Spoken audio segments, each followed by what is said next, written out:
అహల్య, బుజ్జి ఇద్దరు కలిసి బయటికి వెళ్తూ ఉంటారు. ఇంకా అహల్యని అప్పుడే వాళ్ళ అత్తయ్య చూస్తుంది. చూడగానే ఇంకా సరే బుజ్జి, నువ్వు బయట వెయిట్ చేస్తుండు, చెప్పింది గుర్తుంది కదా, నేను ఇప్పుడే వస్తాను అని చెప్పేసి ఇంకా బుజ్జిని బయటికి పంపించి అహల్య ఇంకా వాళ్ళ అత్తయ్య దగ్గరికి వెళ్ళి అలా ఆలోచిస్తూ ఉంటుంది. ఏంటమ్మా, ఏం ఆలోచిస్తున్నావు అని చెప్పేసి ఇంకా వాళ్ళ అత్తయ్య అడగగానే, నాకు కొంచెం బయట పని ఉందండి, వెళ్ళి రావచ్చా అని చెప్పేసి అహల్య అడుగుతుంది.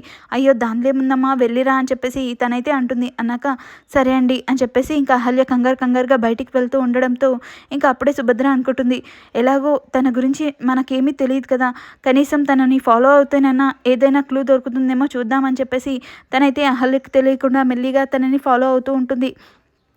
ఇది ఇలా ఉండగా ఇంకా పంతుల దగ్గరికి వస్తాడు కదా బుజ్జిబాబు. ఇంకా బుల్లిబాబు అయితే అడుగుతూ ఉంటాడు పంతుల్ని, అసలు ఏం జరుగుతుందో తెలుసా పంతులు మీకు అని చెప్పేసి అడగగానే ఇంకా పంతులు, ఏమైంది బుల్లిబాబు, ఎందుకు ఇలా వచ్చావు, ఏమైంది అని చెప్పేసి తను అడుగుతాడు. అడిగాక అహల్య గురించి తెలుసుకుందామని వచ్చాను అని చెప్పేసి అంటాడు. అన్నాక ఇంకా ఒక్కసారిగా పంతులు షాక్ అయ్యేలా కంగారు పడిపోతూ ఉంటాడు. అహల్య ఇక్కడికి రాలేదే అని చెప్పేసి అంటాడు. అన్నాక నేను అహల్య వచ్చిందా రాలేదా అని అడగలేదు కదా అని చెప్పేసి అంటాడు. అన్నాక ఇంకా పంతులు ఏం చెప్పాలో అర్థం కాక ఆలోచిస్తూ ఉంటాడు. అంటే అహల్య ఎక్కడుందో మీకు తెలుసు అనమాట అని చెప్పేసరికి, అహల్య ఇక్కడికి ఎందుకు వస్తుంది, అయినా అహల్య గురించి నాకేం తెలుసు బాబు, గుడికి ఎందుకు వస్తుంది చెప్పు, ఒకవేళ గుడికి వస్తే నేను నీకు చెప్పనా అని చెప్పేసి అంటాడు. అన్నాక ఓ అదే ఆ సంగతి, నేను మీకు తెలిసేమో అనుకుంటున్నాను అని చెప్పేసి బుల్లిబాబు అయితే అంటాడు. అన్నాక అసలు ఏమైంది, తీర్థయాత్రలకి వెళ్ళేటప్పుడు చూశాను కానీ మళ్ళీ ఆ అమ్మాయిని చూడలేదు అని చెప్పేసి పంతులు అయితే అంటాడు. అన్నాక ఇంకా పంతులు తనలో తాను అనుకుంటూ ఉంటాడు, ఈ బులిబాబుకి అహల్యకి పెళ్ళైన సంగతి కూడా తెలియదు అనుకుంటా అని చెప్పేసి అనుకుంటూ ఉంటాడు. ఇంతలో ఇంకా బులిబాబు అయితే, నాకు ఒకవేళ అహల్య కనిపించినా, ఒకవేళ గుడికి వచ్చినా నాకైతే చెప్పండి అని చెప్పేసి అంటాడు. అన్నాక సరే బాబు అని చెప్పాక ఇంకా బుల్లిబాబు అయితే వెళ్తూ ఉంటాడు. ఇంతలో ఇంకా అహల్య ఆటో దిగి అలా గుడికి వెళ్తూ ఉండగానే ఇంకా బుల్లిబాబు అడ్డం పడతాడేమో అన్నట్టు ఇంకా ఒకరినొకరు చూయిస్తూ ఉంటారు. ఇంతలో ఇంకా బుల్లిబాబు అయితే అక్కడి నుంచి వెళ్ళిపోతాడు. ఇంకా అహల్య అయితే గుడిలోకి వెళ్తూ ఉంటుంది. ఇంతలో ఇంకా అహల్య వాళ్ళ అత్తయ్య కూడా అక్కడి నుంచి గుడికి వస్తూ ఉంటుంది. ఇంకా సుభద్ర అనుకుంటూ ఉంటుంది, అయినా బయట పని ఉందని చెప్పేసి గుడికి వచ్చిందండి, డైరెక్ట్ గుడికే వెళ్తున్నానని చెప్పవచ్చు కదా అని చెప్పేసి తనైతే అనుకుంటుంది. సరే వెళ్దాం పదా అని చెప్పేసి ఇంకా తనైతే గుడికి వెళ్తుంది. వెళ్ళాక ఇంకా అహల్య పంతుల దగ్గరికి వెళ్తుంది. వెళ్ళి ఇంకా బోరున ఏడుస్తూ ఉంటుంది.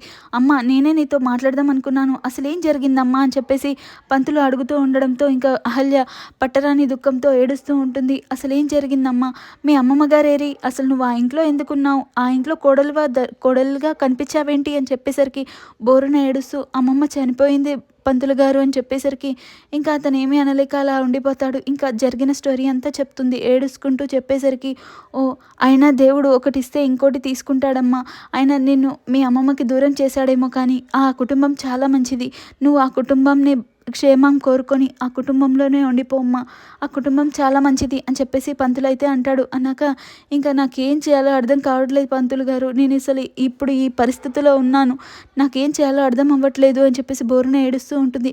నువ్వు ఇంకా ఏమీ ఆలోచించకమ్మా, ఆ కుటుంబ క్షేమం గురించి ఆలోచించు, నువ్వు ఆ ఇంట్లో ఉండడమే మంచిది అని చెప్పేసి అంటాడు. అలాగే బుల్లిబాబు కూడా నిన్ను వెతుకుతూ ఉన్నాడు అని చెప్పడంతో, అవునా అని చెప్పేసి ఇంకా అహల్య ఏడుస్తూ ఉంటుంది. అవును, ఆ బుల్లిబాబు జైలు నుంచి విడుదలయ్యాడు, నీకోసం వెతుకుతున్నాడు, అలాగే మీ మామయ్యని కూడా బందీ చేసి చాలా టార్చర్ పెట్టాడంట, మీ మామయ్య గారికి ఇంకా మీ అమ్మమ్మ చనిపోయిన విషయం తెలీదా అమ్మా అని చెప్పేసి అంటాడు. తెలీదు పంతులు గారు, మా అమ్మాయికి తెలిస్తే అసలు తట్టుకోలేడు అని చెప్పేసి అహల్య అయితే అంటుంది. అన్నాక అవునా, అయితే మీ మామయ్య గారు ఈ గుడి చుట్టుముట్టే ఉన్నారు, సరే అమ్మా, ఇప్పుడు మనం ఏం చేద్దాం అనుకుంటున్నాం అంటే పంతులు గారు, నేను మీకోసమే వచ్చాను, నేను అమ్మమ్మకి పిండ ప్రదానం చేయించాలి, అది మామయ్య చేయించాలి, మామయ్యకి తెలియకుండా ఎలాగైనా సరే అది ఏర్పాటు చేయండి అని చెప్పేసి పంతులకి చెప్తుంది. చెప్పాక సరే అమ్మ నేను చూసుకుంటాను అని చెప్పేసి పంతులు అంటాడు. అన్నాక ఇంకా అదంతా అక్కడ చాటు నుంచి అసలు వీళ్ళు ఏం మాట్లాడుకుంటున్నారు అని చెప్పేసి ఇంకా అహల్య వాళ్ళ అత్తయ్య ఇంకా పంతుల్ని తనని చూస్తూ ఉంటుంది. దూరం నుంచి చూడడంతో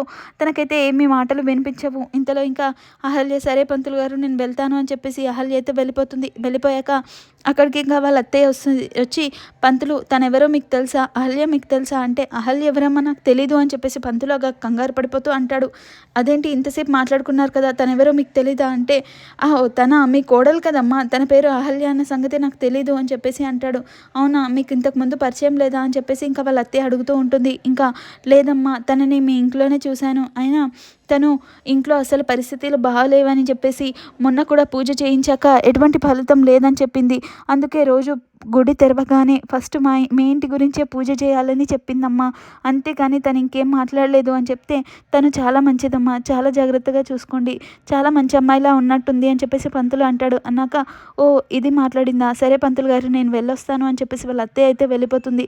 వెళ్ళిపోయాక పంతులు గారు అమ్మయ్య అనుకుంటారు. ఇది ఇలా ఉండగా ఇంకా గౌతమ్ అయితే అహల్య ఇంట్లో కనిపించకపోవడంతో ఒక్కసారిగా కంగారు పడిపోతూ ఉంటారు. ఇంకా బయటికి లోపలికి వెతుకుతూ ఉంటాడు. ఇంతలో ఇంకా వాళ్ళ అక్కకైతే అడుగుతాడు, అక్క అహల్య కనిపించిందా అంటే, నేను మీ భార్యకి కాపలానే ఉంటాననుకున్నావా, ఎప్పుడు మీ భార్యతో గొడవ పడుతూ ఇంకా తన చుట్టే తిరుగుతాననుకున్నావా, నన్నెందుకు అడుగుతున్నావురా అని చెప్తే ఇంకా అప్పుడే అర్జున్ అంటాడు, తన గురించి తెలిస్తే తెలుసని చెప్పు, లేదంటే లేదని చెప్పు, అంతేకాని ఎందుకు గొడవ పడుతున్నావు అని చెప్పేసి ఇంకా అర్జున్ అయితే అంటాడు, నాకైతే తెలీదు అని చెప్పేసి తన కోపంతో అలా కూర్చుంటుంది. ఇంతలో ఇంకా గౌతమ్ అహల్య వచ్చిందేమో అని కారు రాగానే బయటికి వెళ్ళి చూస్తాడు. ఇంతలో ఇంకా అక్కడ వచ్చిందేమో అదితి అనమాట. అదితి రాగానే ఒక్కసారిగా కుటుంబం వాళ్ళందరూ నవ్వుకుంటూ సంతోషంగా తనని చూసి బయటికి వస్తారు. ఇంతలో ఇంకా గౌతమ్ అయితే బాగా టెన్షన్ పడిపోతూ ఉంటాడు. ఇంకా అప్పుడే అమ్మ అహల్య ఏదమ్మా అని చెప్పేసి ఇంకా గౌతమ్ అడుగుతూ ఉండడంతో అప్పుడే తను గుడికి వెళ్ళింది, వచ్చేస్తుంది అని చెప్పేసి ఇంకా తనైతే పనివాడితో చెప్తూ ఉంటుంది. అంతలో ఇంకా గౌతమ్ అయితే అదితిని చూసి ఒక్కసారిగా షాక్ అవుతాడు. ఇంతటితో ఈ ఎపిసోడ్ ఎండ్ అవుతుంది. మరి రేపు ఏం జరగబోతుంది, అదితి అహల్యని ఏమంటుంది అనేది నెక్స్ట్ ఎపిసోడ్లో తెలుసుకుందాం. Thank you for watching.